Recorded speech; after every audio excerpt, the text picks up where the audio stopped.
Hi everyone, welcome to our another meeting of the Bridge Book Club 700 Experiments.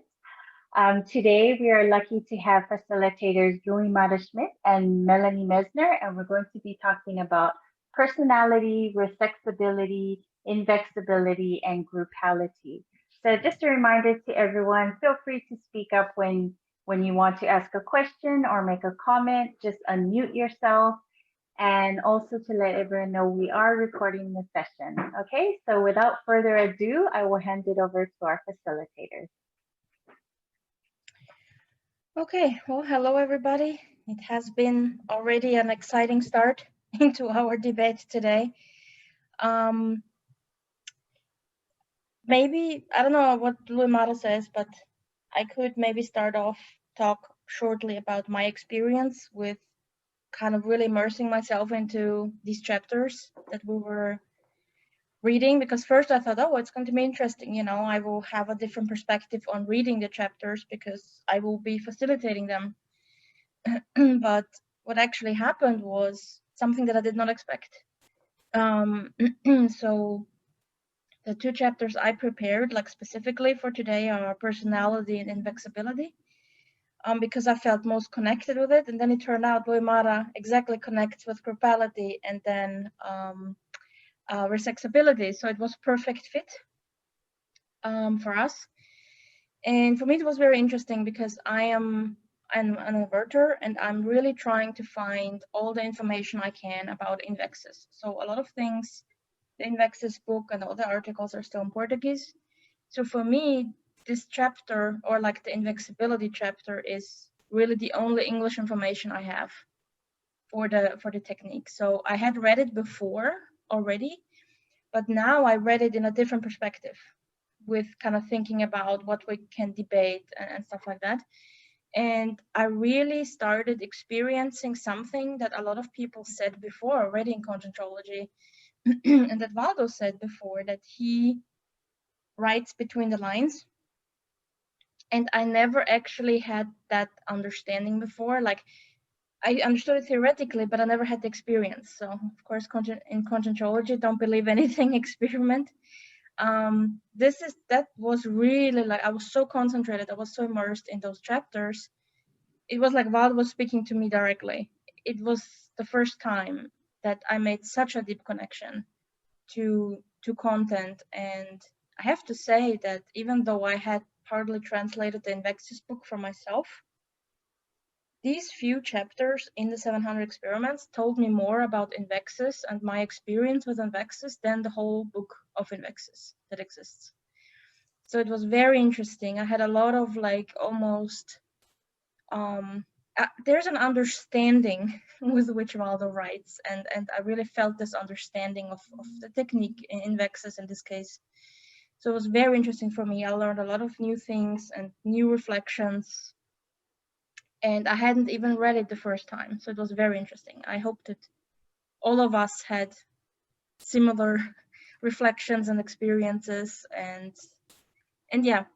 Louis Mata, should I start with the first point, or do you want to start? No, now we are I'm going to present myself, yeah. So I'm Louis Mata-Schmidt. I'm here from Iguaçu Falls. As Melanie said, I'm a recycler, and I volunteer at Conscius, and the IC related to conscienciometrology. Yep.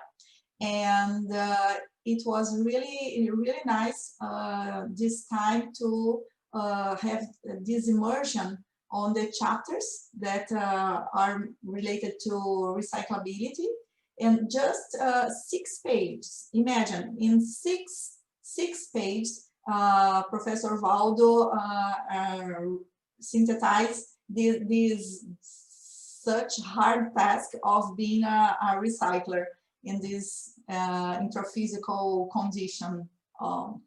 And then groupality, it was interesting because the main topic is evolutionary dual.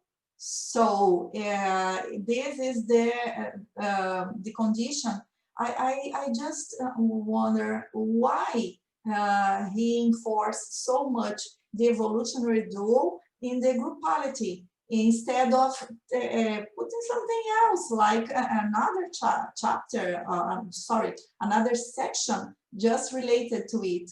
But that's what we have. So we think that well, in fact, we prepared just some topics, and we are going to start with evolutionary group, and then Melanie is going to talk about inflexibility.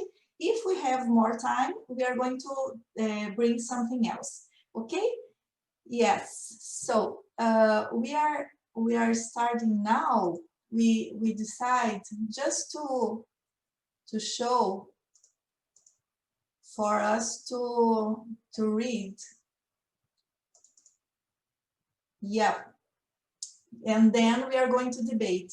We decide to read because and to show because it's easier for us when we have this the image. So, Melanie, would you like to read for us? Is Melanie on? Yeah, I'm here. I'm here. So yeah. The first one. What is an evolutionary group, or which one would you like to debate first? Yeah, the first okay. one. What is an evolutionary group? It is the assembly of consciousnesses that evolve intertwined in related pluri-existential cycles within the bonds of the law of cause and effect, group karma. The nuclear family, clan, social circle, professional colleagues, and beings from the consciential family actuate here. Each human being, conscient, from the group reflects others, their extra-physical counterparts. Observe a fact. Each consciousness inevitably has their own evolutionary group. And then we have the other questions, and then we can close these things. So when we think about evolutionary group, we have these ideas. And then when we think which is our evolutionary group, so we think the so-called community of destiny is the set of consciences, groups or multitudes that you become attached to in the development of interpersonal and interconsciential activities according to your sense of community. Here enters the home, school, profession, city of birth, native country, and paracalism, or each person's little world. Okay, so we think this can be something for us to debate, and we would like to listen to your opinions according to these two questions.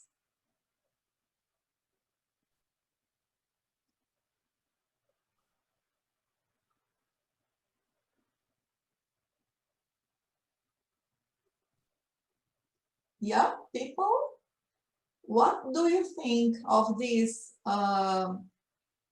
this topic here related to when we talk about evolutionary group and a connection that is related to the nuclear family, to the social circle, and these professional colleagues, and also the beings of consciential family. Yeah, because first we think, or at least I thought when I arrived to Conscientiology that the evolutionary group was an elective one, a special one. The evolutionary group was something else, quite apart from family, the professional ones, and the friends. So what do you think? I have a question here, actually. Evolutionary group and grupo karma. Can you talk a little bit? Because I remember something stay in my mind, that is, if you, I don't remember where I heard it, but if you just touch someone, you know, it means it's in your group karma. And then it was an interesting idea for me. So I want to know, what do you think about that, or the group? Now what the evolutive group and group karma? Yeah, I was thinking also, nah, because sometimes we separate, nah? It means the group karma is one and the evolutionary group is another one, or there are people that are studying or involved with conscientiology. But at the same time, when we think that we did intermissive course, that we choose the family that we will born, nah? That we are born in this life. So that there is, for me, it's clear that there are points in our, also in our nuclear family, or the family that we constitute, that we need to learn between us, that we need to help, that sometimes it's important to do a reconciliation or something like this.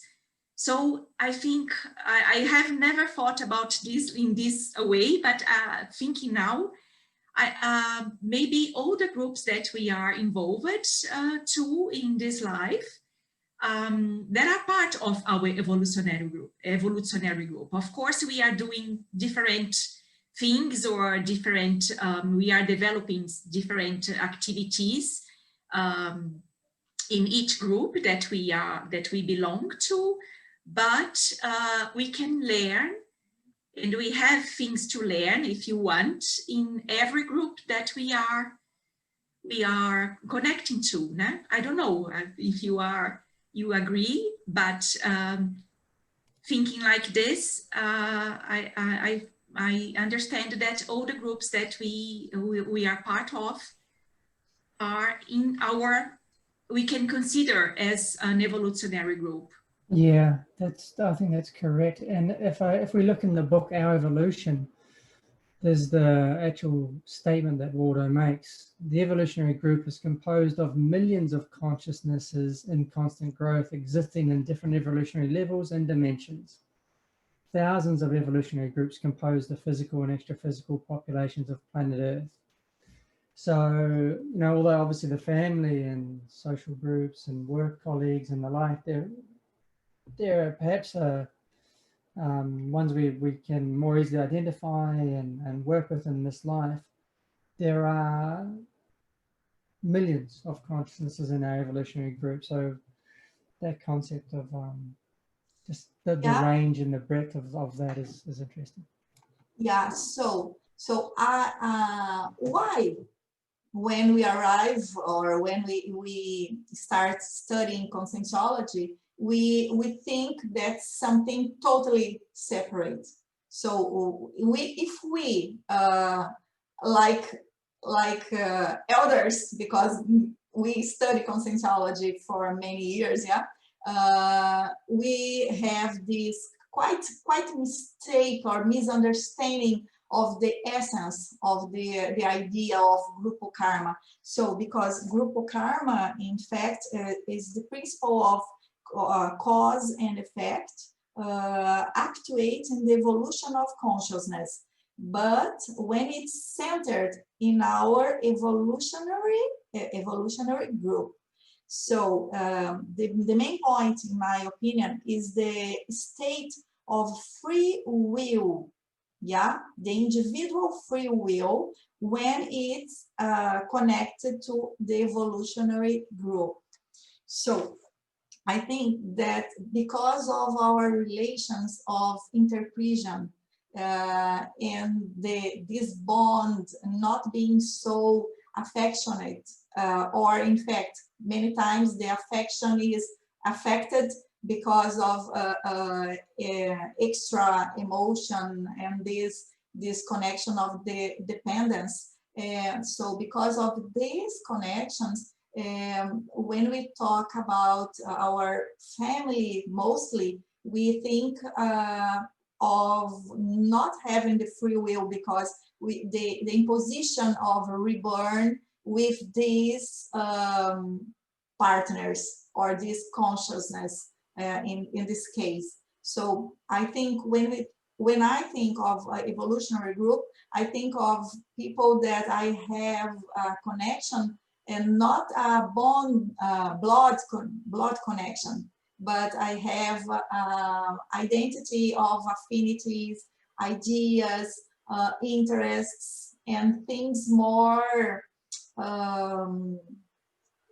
evolutive, yeah, than just connection of imposition. I have to work, and so these are my colleagues. I have kids, I have son and daughter, and these connections are reinforced by the idea of recomposition, reconciliations.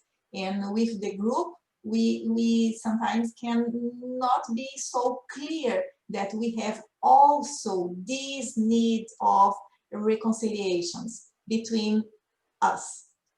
Yeah, but I was reading there in the book Evolutionary Do, and when he talks about that, and he was saying about how you can come with the helper of that person in one life, and you help each other intraphysically, and you can turn as also helpers. And as a helper, everyone is from our evolutionary group, because when you help someone, when you can assist, or when you are assisted by someone, you have this situation where you're learning and you are evolving. So if we think about helpers, that we could be helpers of each others, and helpers even from our family or from people that we mistake, or people that mistake with us in any scenery, I think is part, if it's from our group karma, is part of our evolutionary group. If thinking like this, not only like the people that you have more affinity with and you do more, because we are affecting each other so all the time, no? And we need each other to evolve also. Louis. Okay, go on. Now, because you brought the talk about when we start to study conscientiology, how we see this. I always liked traveling, and even before I started studying conscientiology, and one of the things that I used to observe, I used to meet people randomly at the bus or in a restaurant, and talking. And it was interesting because I used to observe the level of affinity and freedom between in that relationship. And when I started to study conscientiology and I start to understand the evolutionary group, I start to find that each person we cross, they make part of our evolutionary group. The question I always make to myself is, what's the qualification of this relationship, and what's the depth I have with this person, and also the interassistance we're gonna do with each other. And also with the extraphysical consciousness, I used to have contact with Penta, and then at work I used to have observed people, and still observe people that I have lots of affinity, and I grow. It's kind of synergism when we have contact with those consciousness, and some it's kind of shrink. Yeah, there is a friction, and so I have to be really observant the quality of my cosmoethic or my relationship with that consciousness. So I understand the group karma, yes, but my qualification always was my observation was more on the quality of that relationship based on the freedom and the respect and between us, like some people, it's kind of a position and the person kind of tells you, you have to do that. It's kind of hassle. And always when it's a hassle, you look and say, or sometimes they betray you, or sometimes it's interesting, those qualities that their relationship developed. And despite that they are your blood, like we say, it's my family, or, and I must say, I've met many people traveling around, giving classes, thousands, and it's very interesting traveling, because I've met people traveling in countries that I wouldn't ever imagine, people that I had immediately affinity and talk, and they are helping each other, helping me. It was incredible. So yeah, I think the more we think about group karma, for me, the more I think it's more the quality, the qualification of this relationship, or the group karma, not the evolutionary group. Yeah, I have a question right now that it occurs to me for us to think the connection of our intensive course and this consciousness, intra and extra physical, that are components of our evolutionary group. And how can we connect these two things? And how can we think of our consciousness that are from our evolutionary group that didn't do the intensive course? So can we think about it and debate? What do you think?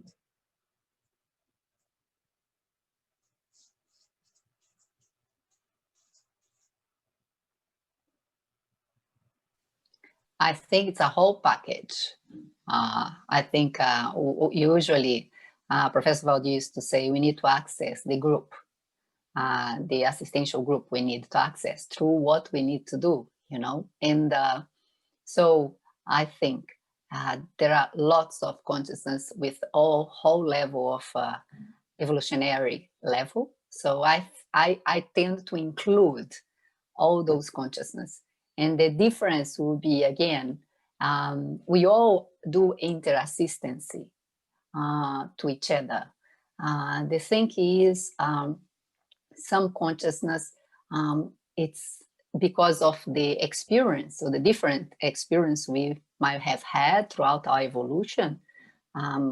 These assistants will be focused in some part of our holotosemi or prior experience with that specific group, or, like, when you arrive in a new country and you're going to work there with conscientiology, and then you start to see that pop up certain traits of yourself that you thought, oh, hang on, I do not have this anymore, or I overcome that. I've learned that this is an opportunity actually to reinforce that this is not who I am anymore. That's not the trait I manifest anymore, despite that shape, holotosemic shape, it's actually triggered that, because it's still here. I'm still overcome, but I no longer manifest that. And it's very interesting, because when we arrive, based on that trait, I will have experiences with people that will trigger those traits. And day after day, I need to remember that, okay, that's not how I do. That's how I do. It's kind of a signature, a holotosemic signature with the group of that place where I am, or that country where I am that moment. A short comment here, because what Ana Paula said reminded me of a very interesting experience that when I moved when I was 19, I moved away from my home country into Finland, And at that point, I was convinced there was nothing for me there. Like there was no one who understood me in Austria. There was no one I connected with and stuff like that. And then I got to know Conscientiology in Finland. And once I had graduated in the teacher education or done the Conscientiology teacher education, my mother, who still lives in the house I moved away from, started telling me that relatives approached her, neighbors approached her, telling her about out-of-body experiences, telling her about energy sensations, about them meeting their deceased relatives and things like that. And then I noticed that, okay, I need to go back. I need to hold lectures there.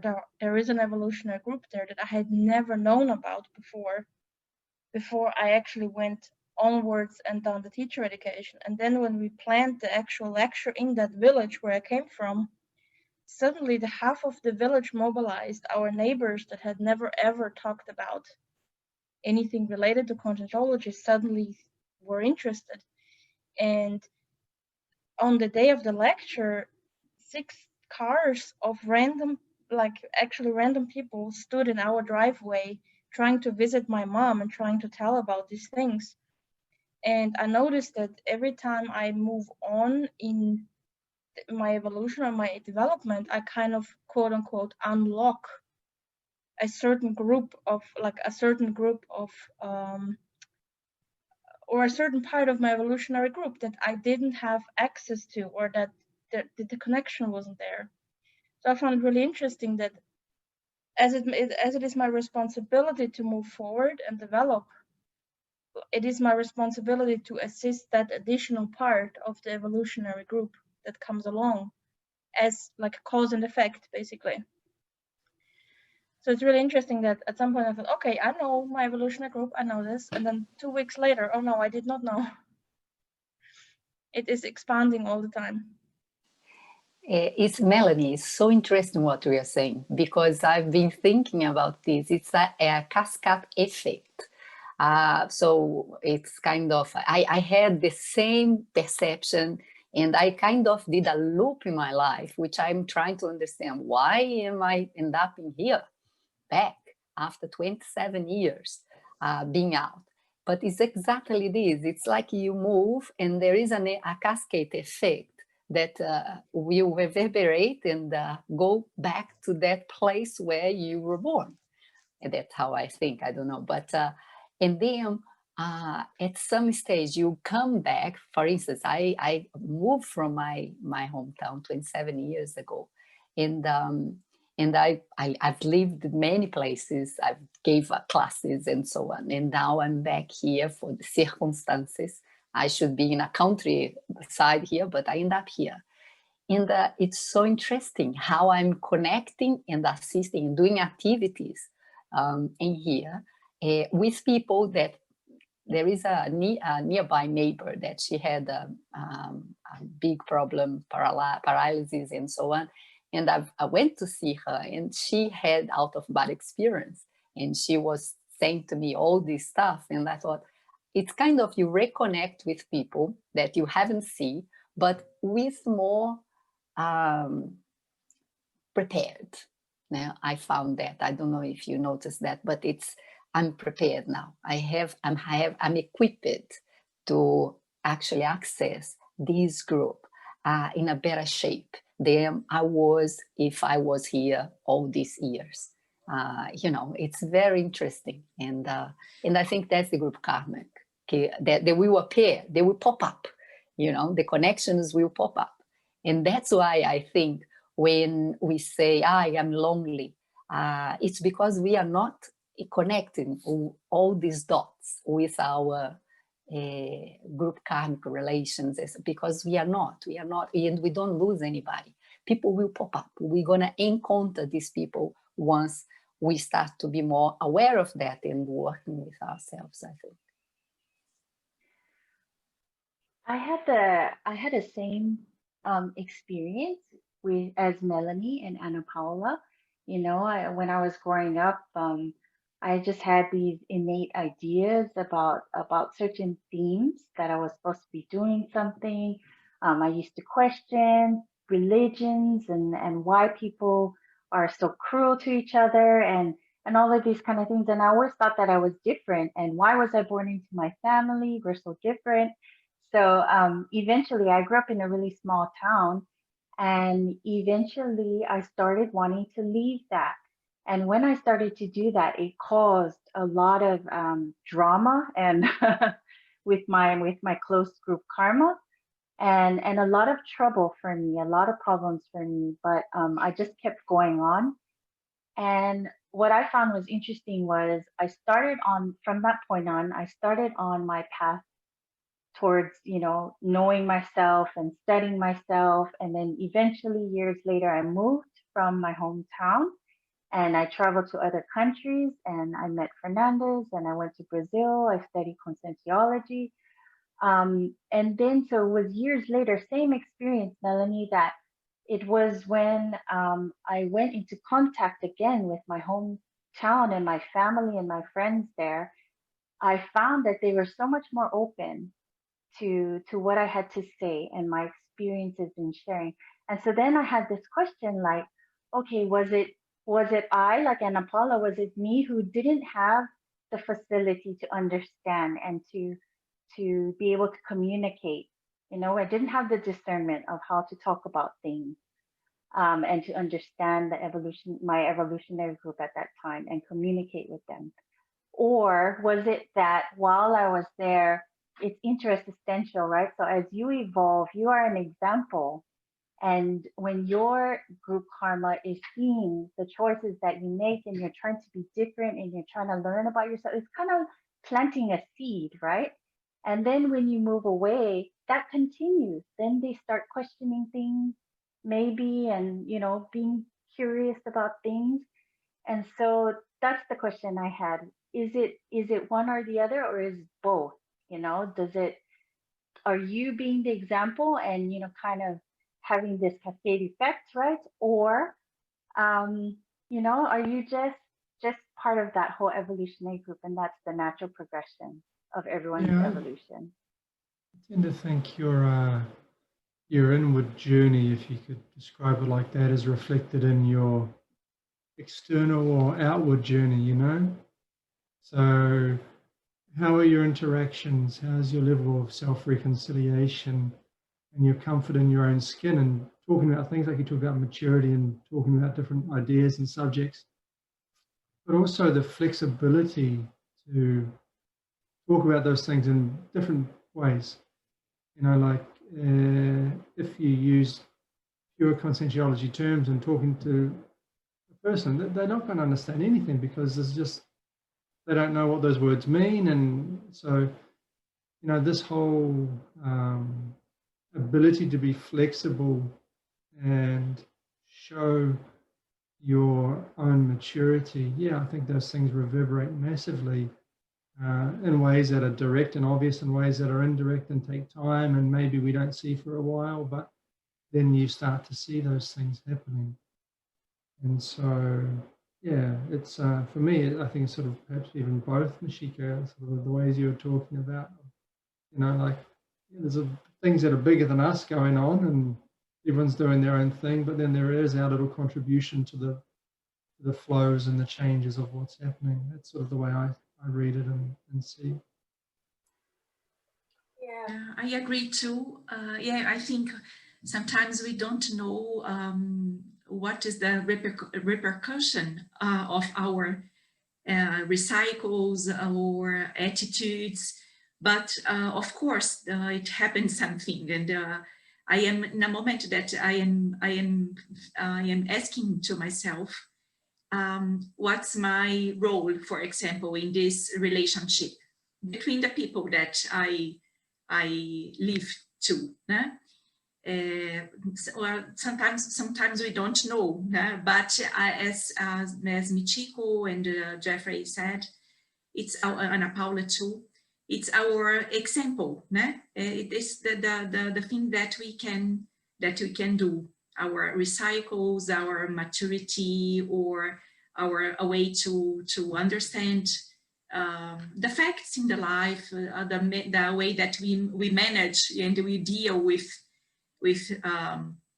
things, for example, this moment, this 2020 year, that it's very difficult for many. Nah? So I think there is the way that we can affect the others, that we can touch others, but we don't know exactly. But I don't know if Wimara or Michiko said, but it's the way that we I don't know the word semente, how that we seed. We plant.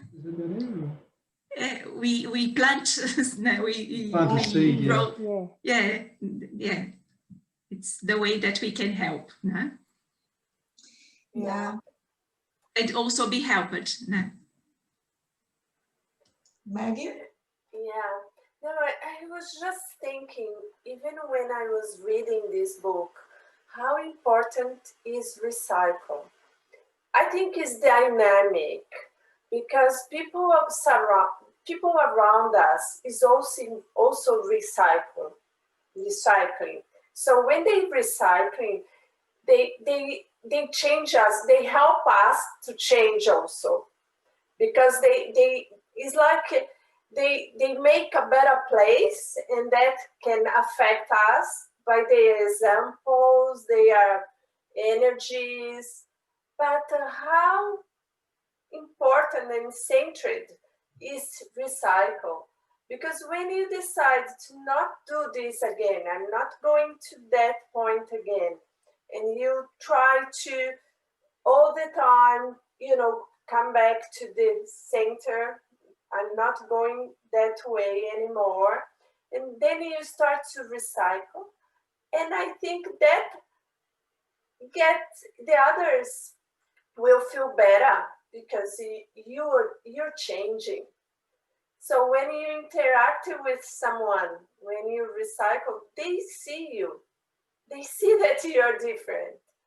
They feel that you're different, that you don't respond in the same way.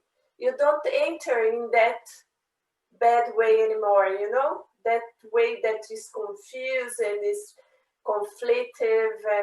And so I think recycle is a really good point. I like those chapters because of that. And also about inversion, that is a more evolved way of doing things because you come more lucid, Inversion is to come more lucid. So if you come more lucid, you can start early, not entering some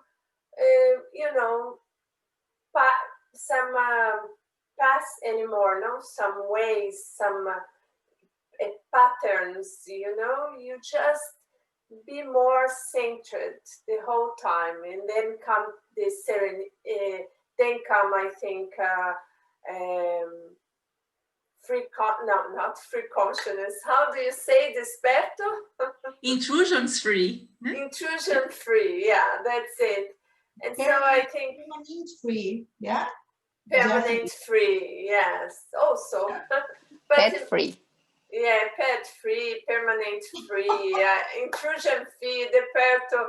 But anyway, it's like we can change things by recycling, and that's good because we can make difference, and people can make a difference for us too when they recycle. That's so good. Magali, what you're saying, last week I had a great opportunity I'm doing simultaneous translation, and I translated the Pedro's course on desperticity. And one of the things that got for me really strong, and I think has relation with this, it's our ability to self-de-intrude and de-intrude the group we are crossing around, And so being in an intraphysical life, and start to get more and more lucid that we are not by chance anywhere, any place. Every person or every group we have a contact with is an opportunity to de-intrude ourselves, cut our self-intrusion, all the things that generate the self-intrusion, and also through that intrude that relationship with that group. And I think that's how we're gonna start to complete or strengthen our recycling, our intimate recycling, because the recycling is not by change, it's not only change. I need to de-intrude myself. I need to go deeper in what sustains that habit or that way of living. And when I do that, my relation with that group starts to change, because I no longer have the resonance with that.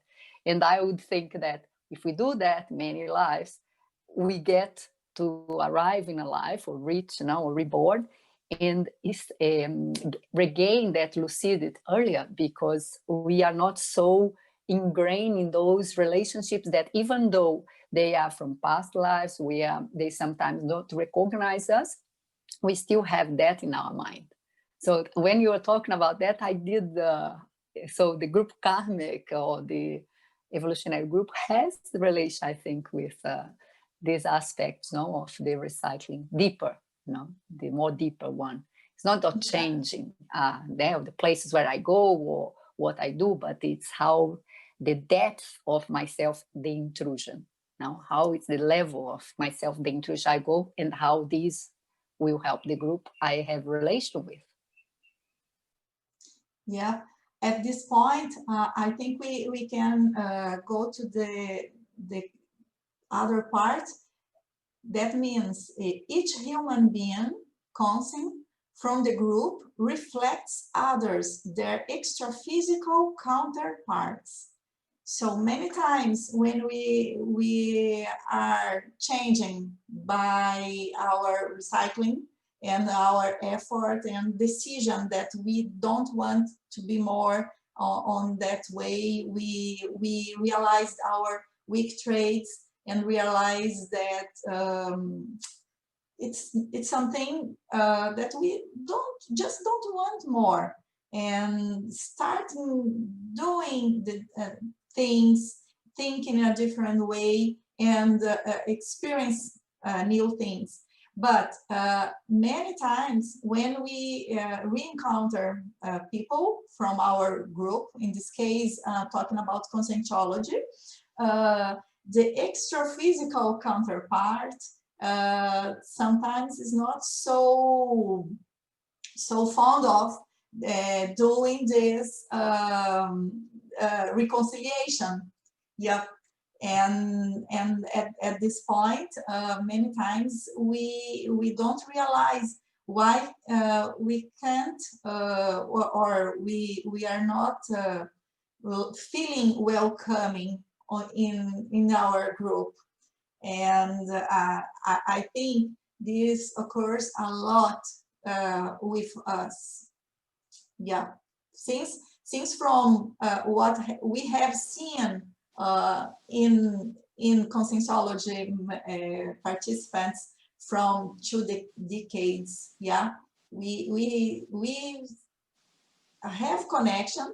We know that they are from our group, and we are not anymore together, and in fact we apart, as if we are in different teams, but in fact we are on the same team, but not on the same wave. I have this idea right now. I don't know, what do you think?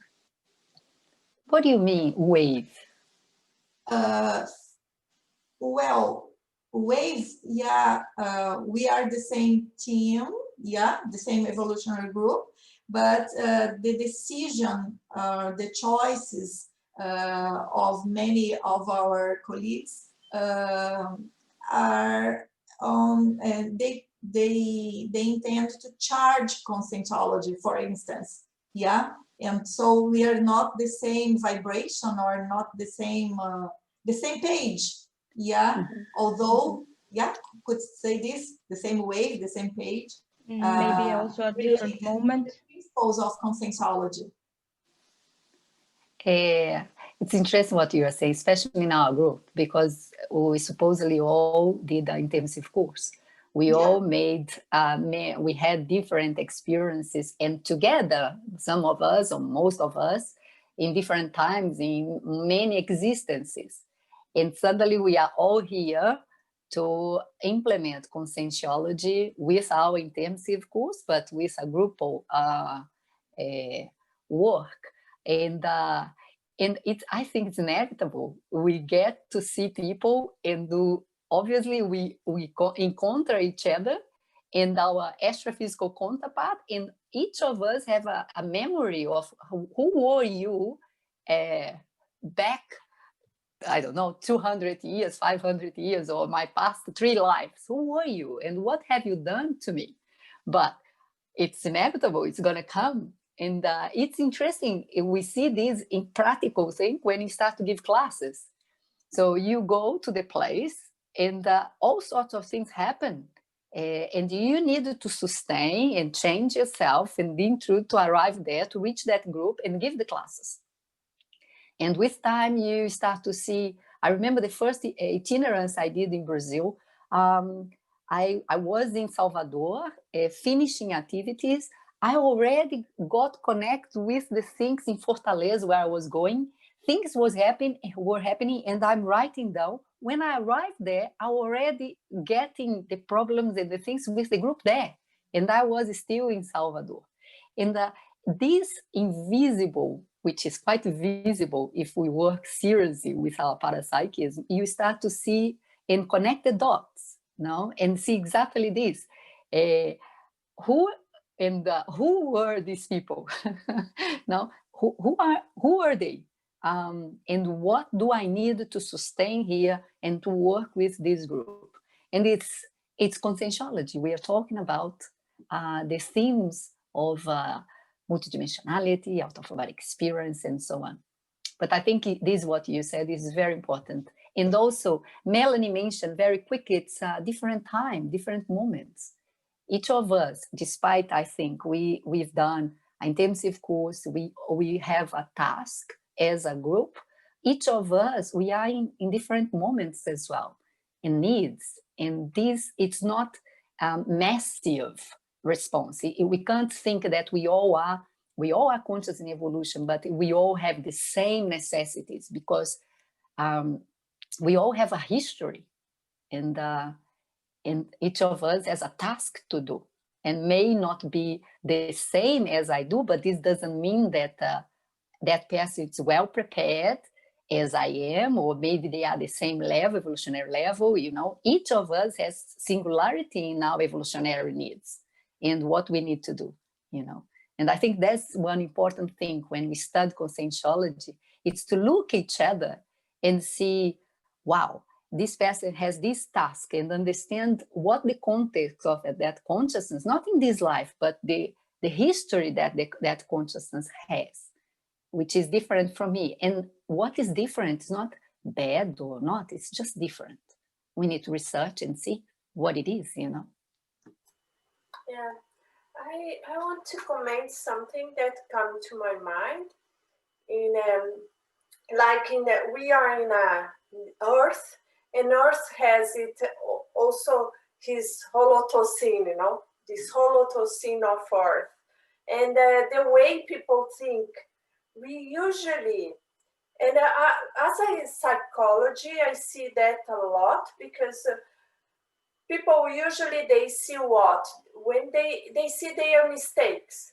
Sometimes the person do 8% right, but the person concentrates in the 20% that she or he has done badly, And that doesn't help, because sometimes you need to see the reality. The reality is that there's not everything is bad, that you have done 80% right and 20% wrong.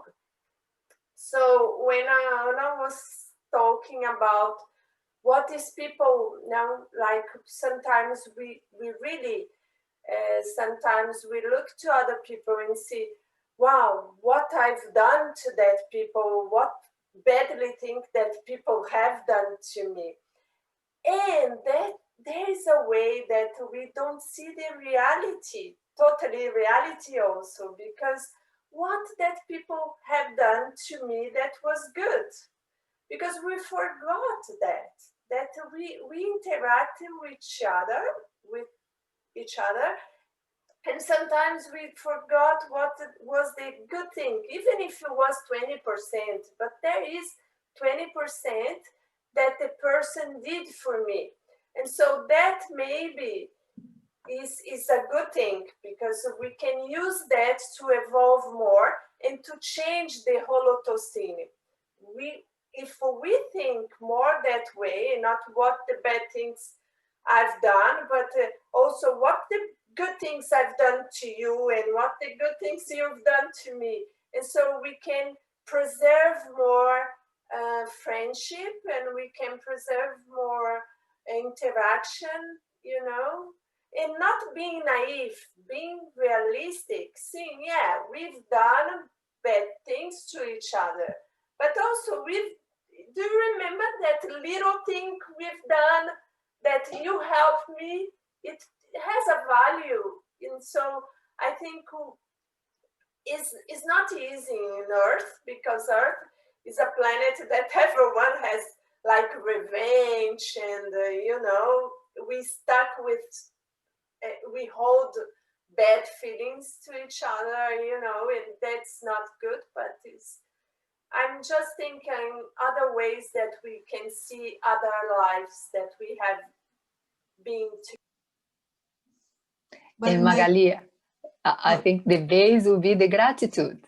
No, the gratitude. No matter, maybe it was a water bottle or a cup of water, or you know, that person did. It was a small gesture, but it was a gesture that changed a lot that moment the person had. And I think gratitude, when you said, it comes to me this idea of being the gratitude. No, I'm grateful for whatever that person, or you know, gave to me, or the group gave to me, the opportunity. You know, I just now I translated Charles Start and Dean Radin at the CIPRO, and I was so grateful, because I had to go all around and had the opportunity to be there and translated, not into Portuguese, not in English, in Portuguese into English, no, English into Portuguese, my mother language. So,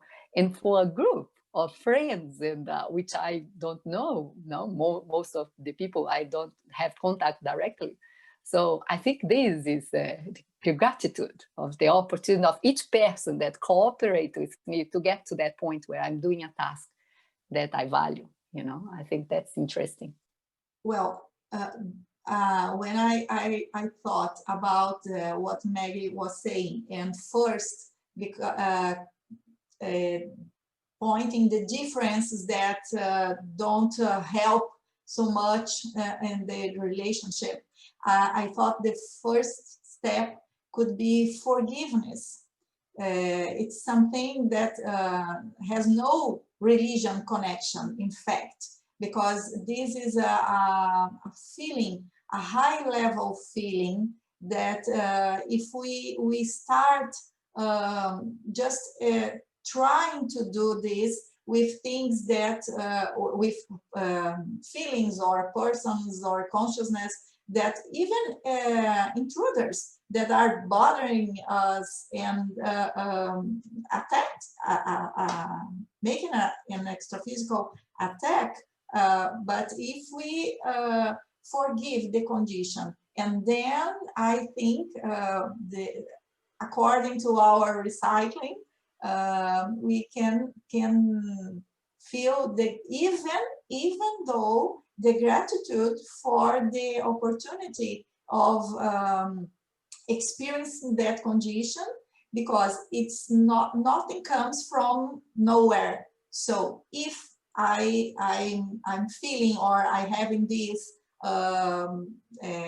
attack, or difficult things, or sabotage from colleagues, indeed, this is not by chance. So if I understand and have more openness and discernment from parapsychic condition, thinking of multi-existentiality, this will become more clear as an opportunity to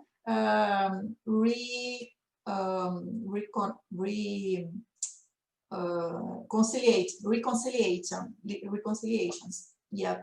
So I understand these two things, forgiveness and gratitude, as high level of maturity and related to maxi fraternity as well. Yeah. Well, what do you think of changing a little the subject, and then we can talk about something related to inversion?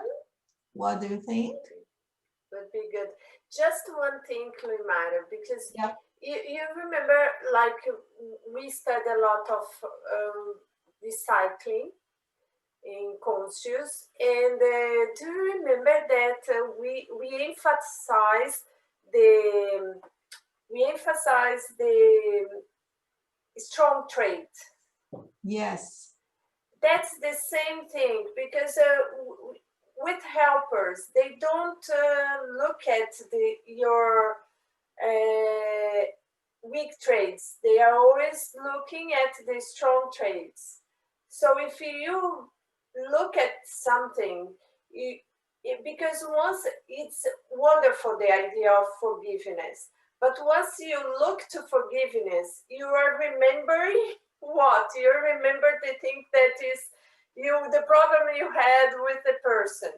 But when you are looking to the person and thinking it's the good things that the person did to you, you already said, no, it has good points here. Just you know, strong traits more than. Just a briefing. I agree, Limara, and I think forgiveness, it's some degrees in our lives. It's okay, I forgive, and you go deeper. But some things, like some situations, and I believe in this, it's wow, I needed to go deeper. It's not only my strong traits, not only looking at the strong traits of that person. I needed to overcome weak traits in myself that impedes me to forgive that specific consciousness, maybe because it's related to the history or whatever, but it's really interesting. And one of the things that I come up with, it's the difficult to forgive, at least what I've been observing in myself, is the soberbia. I don't know in English what this, the think that the person think injustice. Superiority. I was in, huh? Is it superiority? Superiority, yes, but it's kind of thinking that I'm too special. How could you have done that to me? You know, that it's in the proud.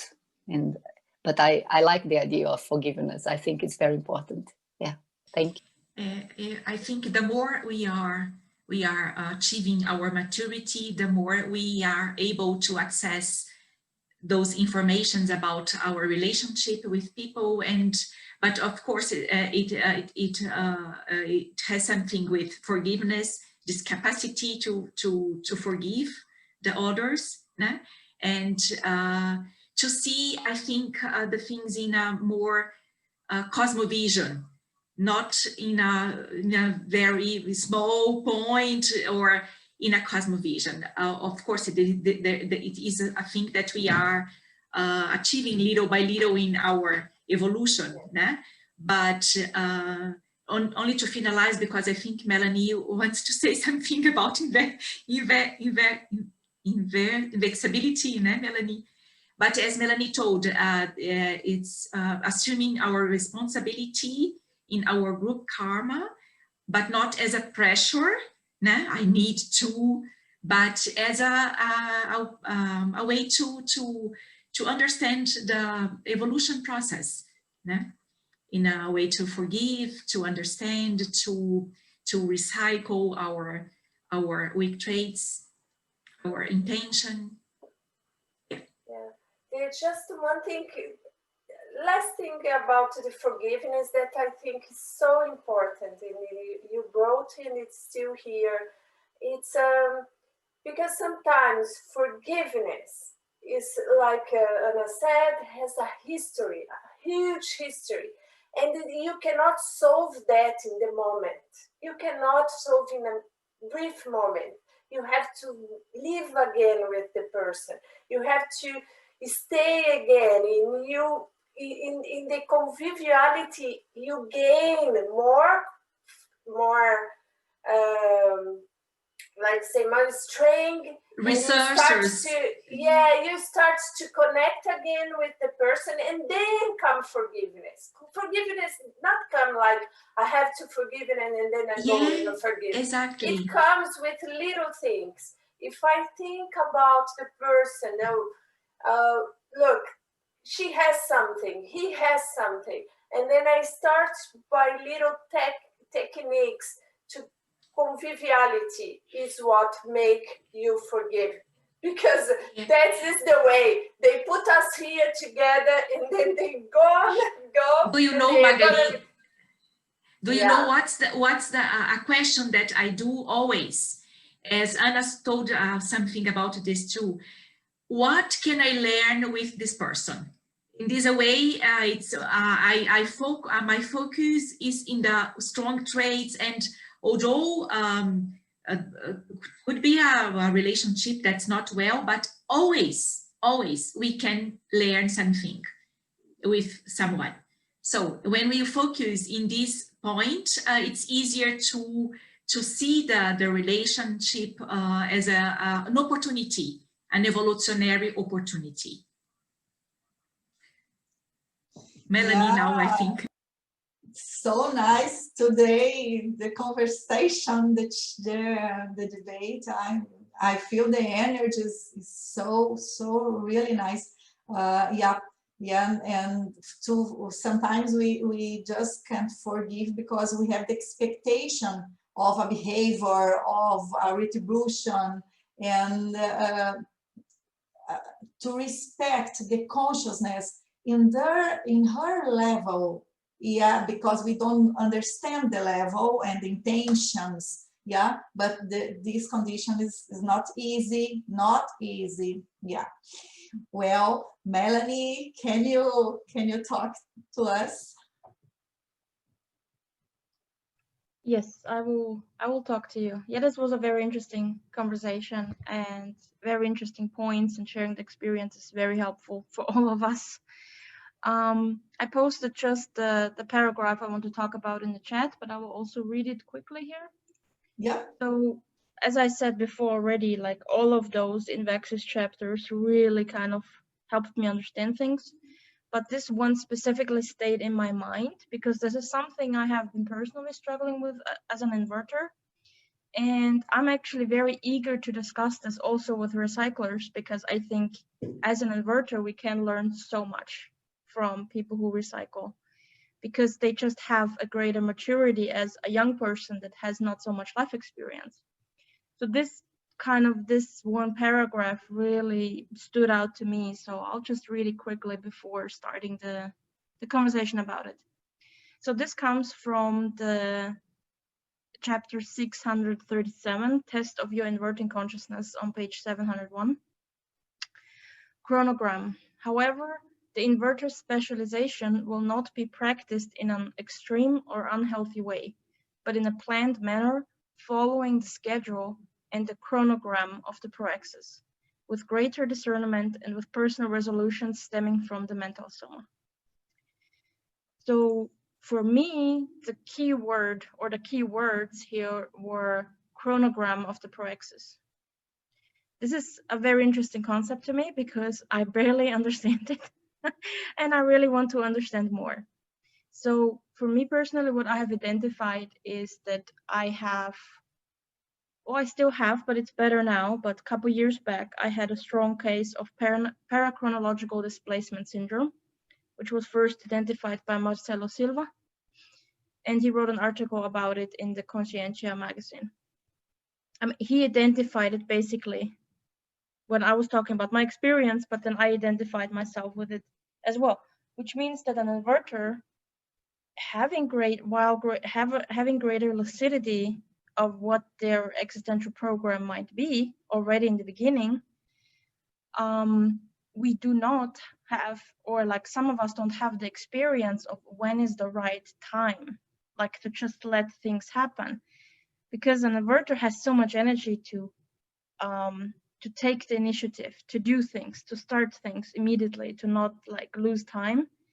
There's this, at least I had it, this urge to always go forward with the speed, to not be, to be very self-unforgiving, because we talked about forgiveness, and I think this also is an aspect here, that what is the natural chronogram of the Proexis, first of all, and second, how can we identify it?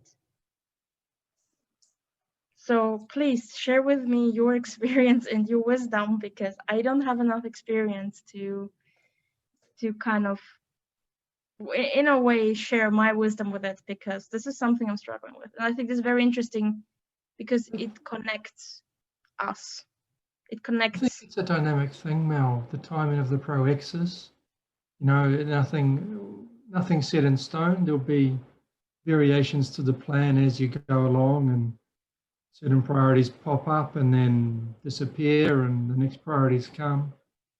Our own rhythm, certain things that have happened in our life, things that are beyond your control are going to impact.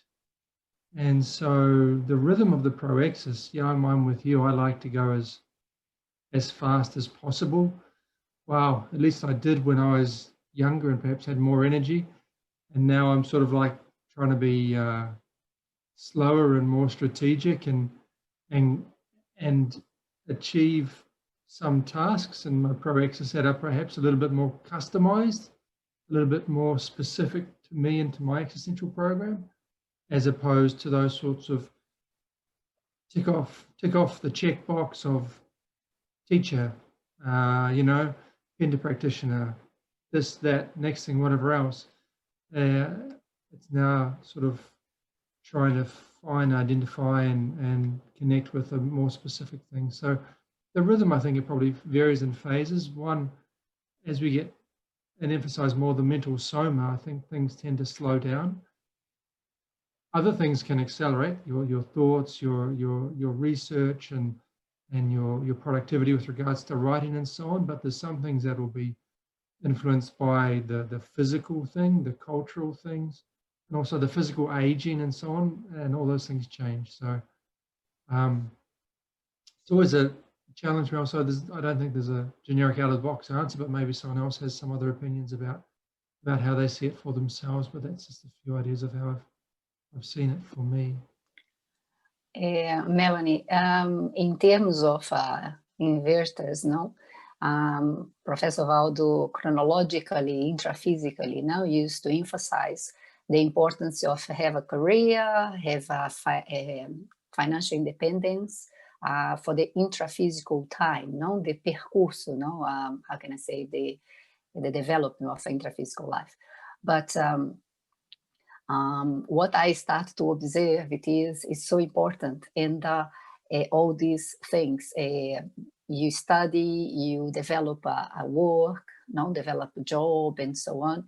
And but there is it's a challenge, I think, for us inverters, no, for the inverters, especially when we are young, to combine the aspect that intraphysical life, that you go for your career and you have financial dependence, and this is very important because down the track this will have a consequence for your intraphysical life, but at the same time enter into the flow, multidimensional flow of the work.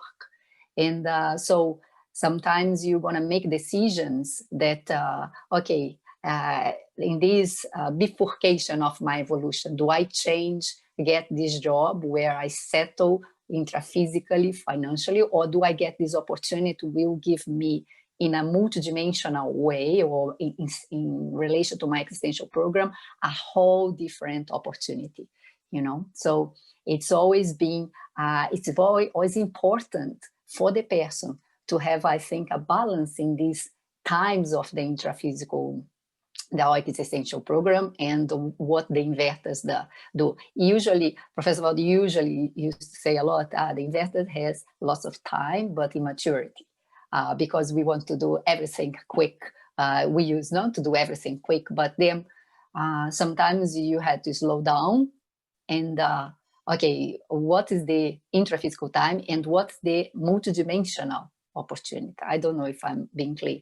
And now in this flow of existential program, because we are living longer, I think this all will affect as well. Because intraphysically, we used to have a model that you do a career and you work in that job for the rest of your life.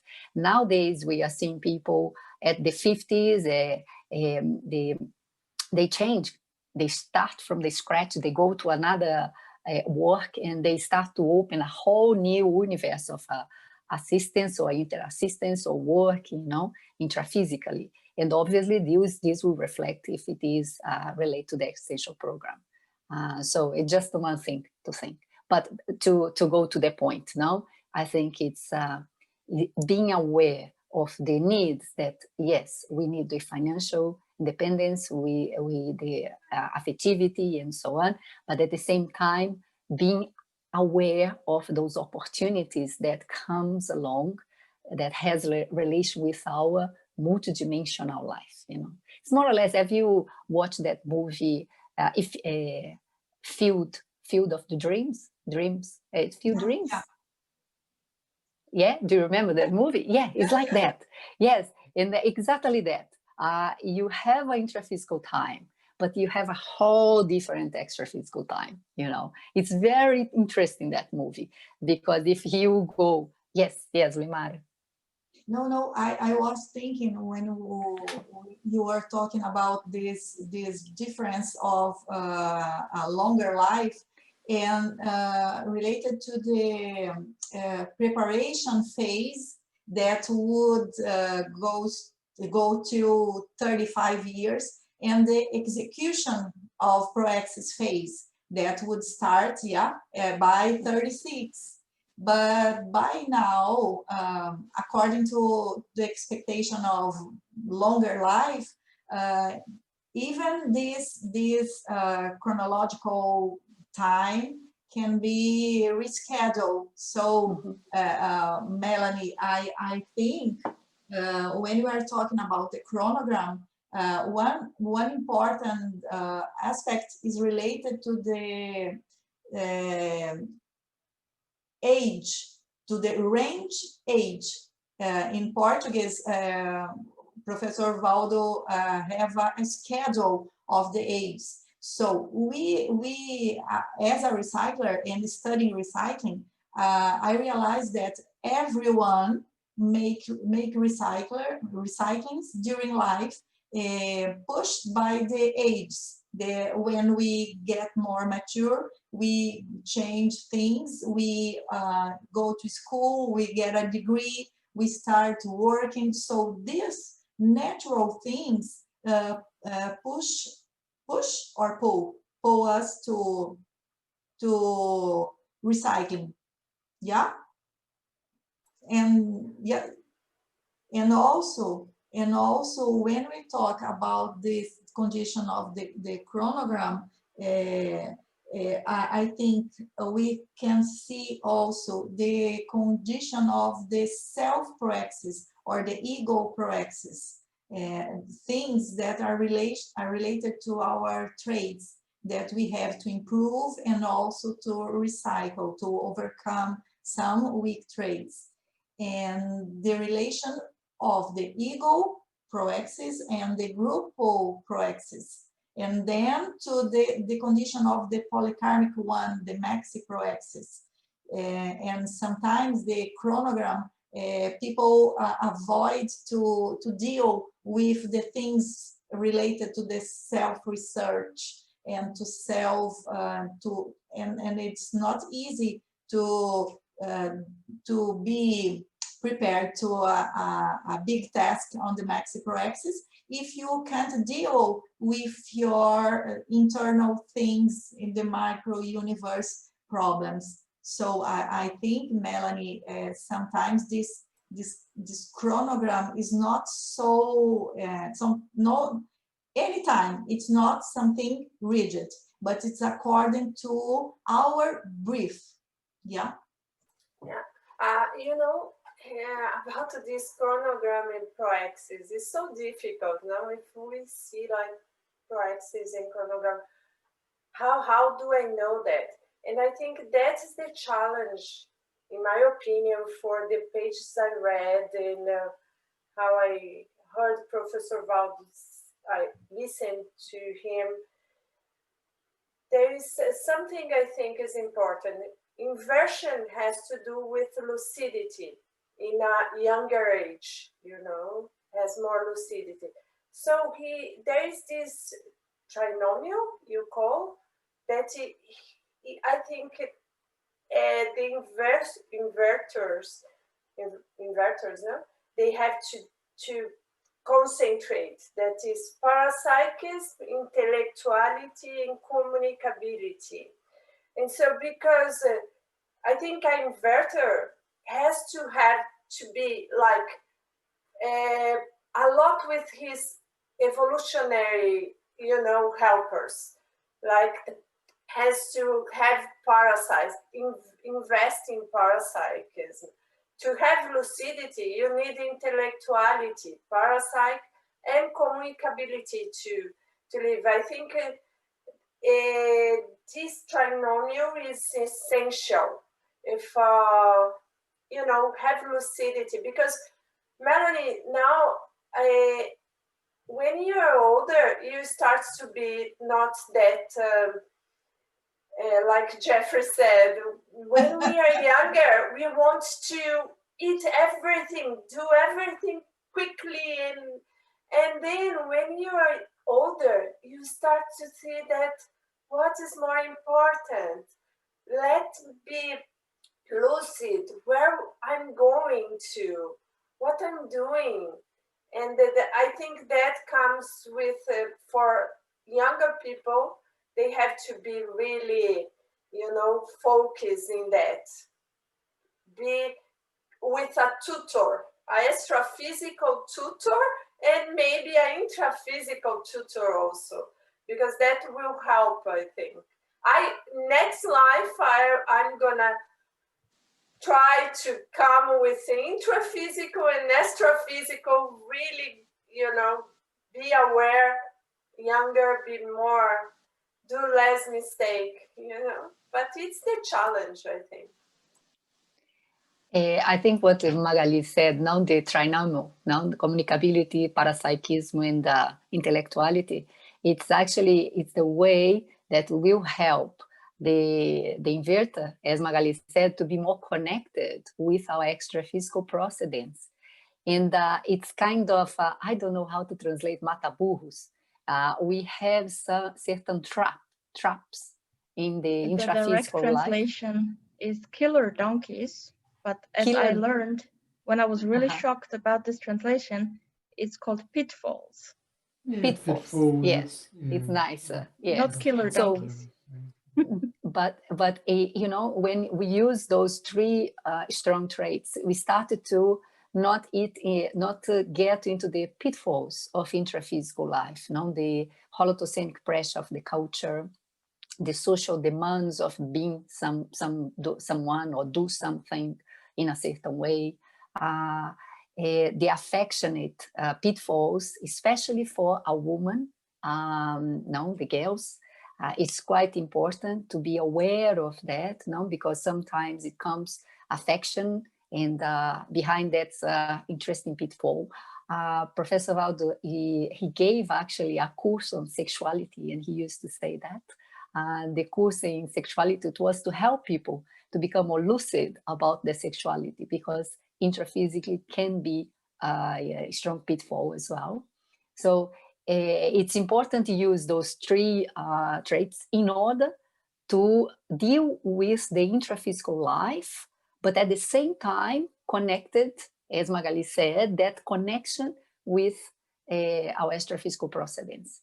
No, it's we are here, intraphysical is very important, but it's not the most big picture we have. No, we are linked with the astrophysical dimension or our group and so on. Yeah, and I also think it connects back actually what we discussed with groupality before, that yes, we have the self proexis or the proexis of the ego, but then there's also, well, the timing of our group. And I think this is also part of the chronogram in a way, like the group or chronogram of the proexis that we have together. Because I knew, for example, a school colleague of mine, I was 16 when I went to business school, and he was in the class, and he was like a clown there. He was just doing silly things all the time and very immature and the things. And then I became a conscientiology teacher, and suddenly he contacted me again after almost 10 years of not seeing each other. And he was super interested about out-of-body experience and evolution and taking responsibility and things like that. So it all comes, I think, also back to the moment that we are in and that the group is in. And for example, for Waldo, and this is an example for me personally, that he had to wait like 20 years or something for his group to come. And this was part of his chronogram in a way, that sometimes we have to wait. And yeah, and I have understood now, and also consciential therapy has helped me with that it's not about hours or months or years. It's like, if you do something but you do it 1 year later, then it also will be okay, as long as you do it. As long as you do it, exactly. Yes. In my example, Melanie, okay, I have known Conscientiology in 2001. In 2003, I was in Foz do Iguaçu when OIC was opened in the inauguration of OIC, and I felt that I have a connection with this work. And but it wasn't possible for me at the time to move to Foz do Iguaçu. It was the only condition to be a volunteer. And then I needed to await 10 years, what it means exactly in 2013. I was in São Paulo, back from Germany, and OIC started to the work here or inaugurate an office here in São Paulo. Then I was really connected with my Proexis, it means that is. But of course, in between, it means from 2001 or 2003 until then, I worked all the time as a volunteer where it was possible. And but in a way, I didn't realize so much in this time, but I was preparing myself to be a consciential therapist, doing my recycles or doing classes to learn more, or to learn also to be de-intruded. So sometimes it's we need to wait. And it's part of, but only to say also that it's important always to be open to experience, because through our experiences we are also connecting with our Proexis. And as Anna told, being always open to be connected with our intensive course, with our helpers, that if there is an opportunity and we are connected, they will show us what's it's more part of our Proexis. I don't know if I was clear, because I am running now. We are on time. Yeah. Yes. But I think you were clear. What do you think, Melanie? Yes, I think it's a really good example as well. Okay. We have more 10 minutes because we start a little bit late. Oh, it's a very nice information. Well, I'm sorry because my connection fall down. I have some probably with my computer that it's just switched off. It's the second time, so I think it's overheating. Yep. So here we are. So what else, Melanie, do you like to share about things? Because I have one information here. I picked the lexical, the ortho thoughts, yeah? And I think this information is related to our Proexis, and also as you are talking about the schedule, yeah, the chronogram, it says like this: the mother is the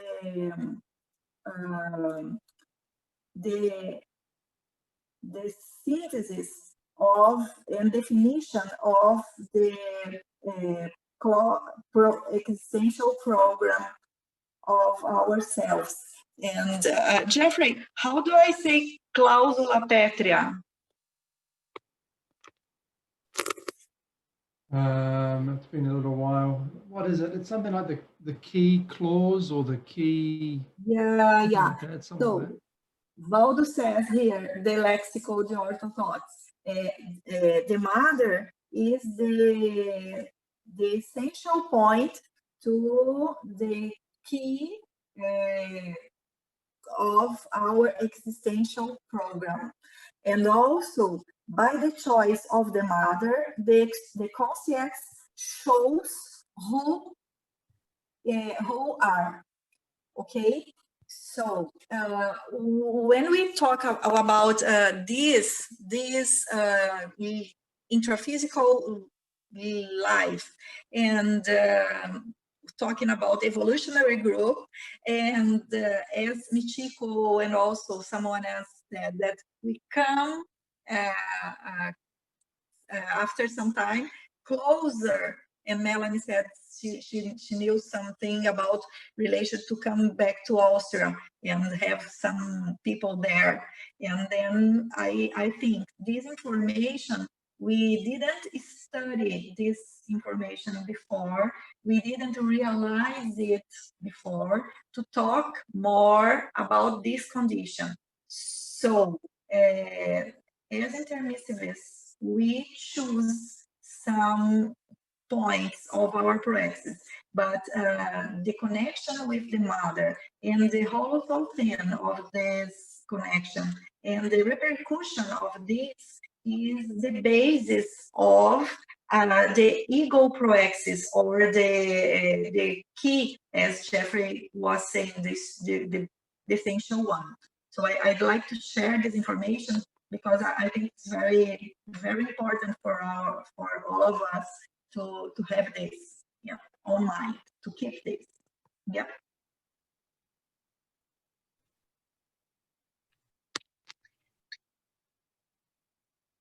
Yeah, I was just thinking that the next sentence I had prepared for the debate is just one sentence, and I think it actually fits here as well, because we talked about, Magali talked about extra physical tutor and the helpers and things like that play a part in the role of the chronogram, of course, and to help us find out when is the right time. So the next one actually comes from the chapter Personality, from chapter 613, Test of Helper-Helped Interaction, on page 677. And the sentence is: Proexis, a helper acts according to the universe of the conscience Proexis. So maybe we can talk about for the last minutes how that sentence connects with the chronogram of the Proexis. What's the page, Melanie? The page was 677. I think it connects by the posture of helper is respectful, and he respects our movements, intentions, and the brief again, yeah, and the free will, that because it's something very, very interesting when we have the choices, and it's just up to us. What do you want? It's up to you. That's the point. And then help us.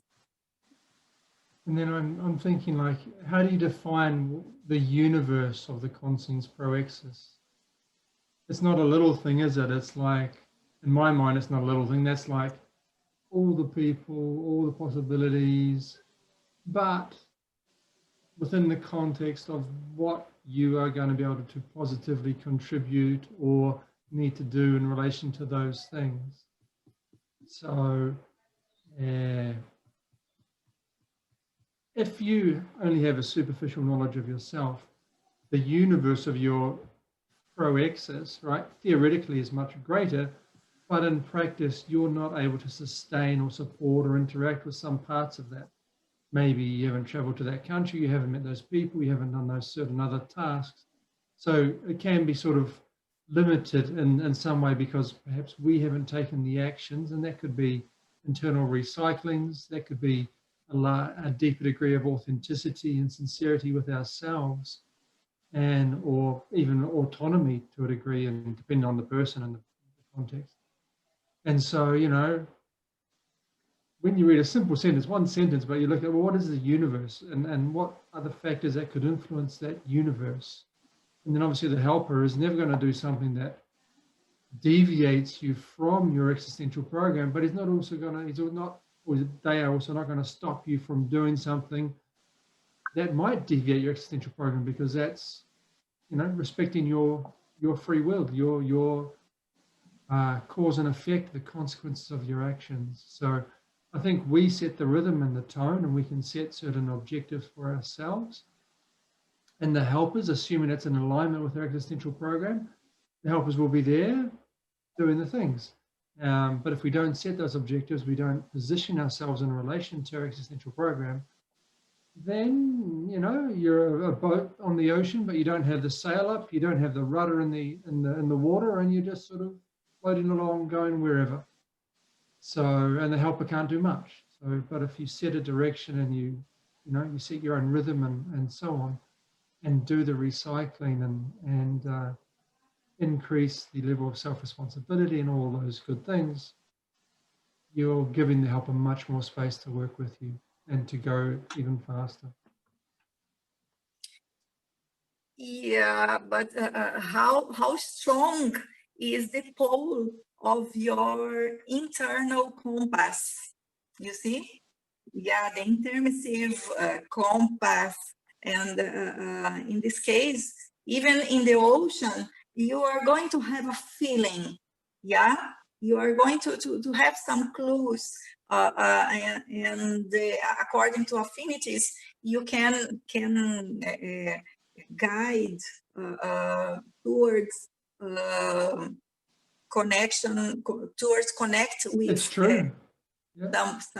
But then there could be, on the other hand, there can be weak traits which give you a feeling and guide you in a different direction, which is completely the wrong way. And so that level of maturity and awareness of the choices you're making and the discernment and the options you're choosing, yeah, there'll be those underlying things, but there's the consciential basement, there's the consciential weak traits, you know, so we know it's not easy, but we know it's possible, right? I think what you guys are saying in terms of the internal compass, I think if it's quite defined, no? For instance, my compass is I want to be pet-free by a certain age. And so when you think about this spasticity and your goal in your intraphysical life, one of them, and so everything that comes in the experience, I think that's when we tune more with this multidimensionality, and we think, sometimes we don't even think, you just, whoa, that's it. And without any logic, then afterwards you make decision, then you look, wow, hang on, that was in line exactly for what I want. And I think this intimate feeling that comes from that, now define what is important in this intraphysical life and what do I need to, as a goal, no?